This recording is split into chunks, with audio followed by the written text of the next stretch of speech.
Je veux amener l'autre gauche en tête de la gauche pour obliger les socialistes à s'allier à nos conditions. L'autre gauche en tête de la gauche, ça veut dire que vous voulez faire mieux que les à peu près 20% que vise le Parti socialiste, là? Oui.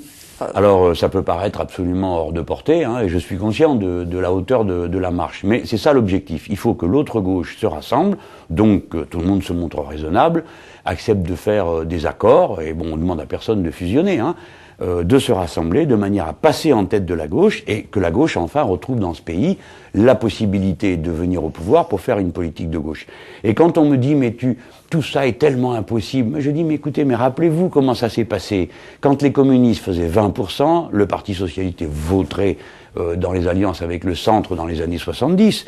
Le parti était à 10-12%, le Parti socialiste. Bon, c'était misérable tout ça, ça donnait du 32-35. Ça n'a pas empêché en 10 ans, par un changement de cap du Parti socialiste, de prendre le pouvoir en 81. Eh bien, le Front de gauche, nous allons nous rassembler, passer en tête de la gauche, donc obliger les socialistes, ma foi, à aller au bout de leur logique, et aller au pouvoir de cette manière-là. L'autre homme dans la campagne sur qui les projecteurs sont braqués et que l'on regarde d'un œil attentif, c'est François Bayrou, qui a été désigné, ce qui ne lui déplaît pas, comme l'opposant, l'opposant en chef à Nicolas Sarkozy. J'ai pas compris pourquoi. Parce que, bon, certes, il a du talent, il parle bien, il est respectable, mais quand on regarde les sondages, c'est pas lui qui est en tête de l'opposition. Il est dans l'opposition, ça c'est clair.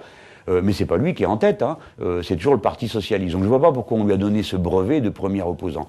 Mais je me souviens, au fond, les centristes, bon, ils vivent surtout par leur pouvoir de nuisance, à droite et à gauche. Bon, si la gauche y met le doigt, elle disparaîtra, comme ça a été le cas en Italie. La gauche a voulu faire les malins, à s'allier avec Romano Prodi et les autres centristes, il reste plus de gauche en Italie.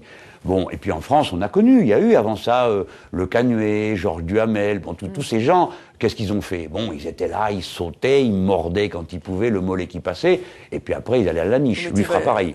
Bayrou ira à la niche aussi. L'expression est excessive, mais il finira par rejoindre sa famille. Dans les grandes difficultés sociales, Bayrou ne sera jamais avec les travailleurs.